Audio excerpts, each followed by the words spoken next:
Tonight, a new report warns of a growing terrorist threat in Indonesia. The assessment is based on in-depth interviews with 33 terrorists in Indonesian prisons. The report's author is Dr. Carl Ungerer from the Australian Strategic Policy Institute, and he says the prisons in many cases have become terrorism incubators. Dr. Ungerer says violent religious extremism is likely to increase, with the biggest threat coming from a new breed of so-called freelance terrorists who'll soon be released back into the community. Margot O'Neill has our exclusive story and a warning it contains confronting footage. Former Australian government intelligence analyst Dr. Carl Ungerer has been researching Indonesian Islamic terrorism for nearly a decade. But his latest report has left him deeply concerned about the future. Based on unprecedented, in-depth interviews with 33 convicted terrorists, he says a group of hardcore jihadis are preparing to leave Indonesian jails over the next 18 months, and some say they want to bomb Western targets. Several of the men that we interviewed hold this view. One of them said to us directly that if he was released from prison today, he would bomb the US Embassy tomorrow. These men say they no longer need the backing of a large terror organisation like the now-defunct Jemaah Islamiyah or JI, which orchestrated the Bali bombing in 2002, killing more than 200 people, including 88 Australians. That operation took 3 months to plan, involved 20 people and cost about $40,000. A growing number now call themselves freelance terrorists, willing to try smaller, more random attacks. We're no longer dealing with organisations or organisational hubs.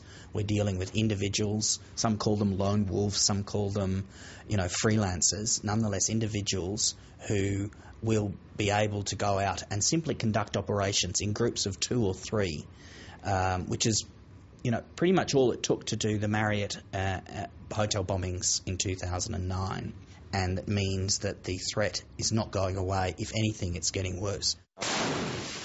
Such attacks are already a growing scourge in Indonesia. Last year, there were a series of book bombs. Australia helps train Indonesia's counter-terrorism unit, which has arrested about 600 people in the past decade.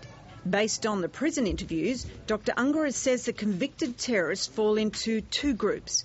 The vast majority who fought in specific, ongoing conflicts like Afghanistan, or in local conflicts with Christians such as in Ambon. This group, he says, is less likely to participate in indiscriminate bombings such as Bali.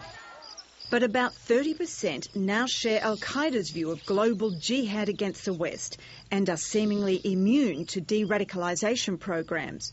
The majority of those who have been arrested and tried in the prison system have in fact not yet gone back to their old networks. But the 30-odd% that have are the more dangerous ones. Their time spent in prison has not diluted in any way their sense of wanting to be part of a violent extremist group prepared to kill both the Indonesians and Westerners. Dr. Ungerer says the prisoners are contributing to a surge in violent jihadi literature in Indonesia. Much of this publishing material is actually being done inside the prisons.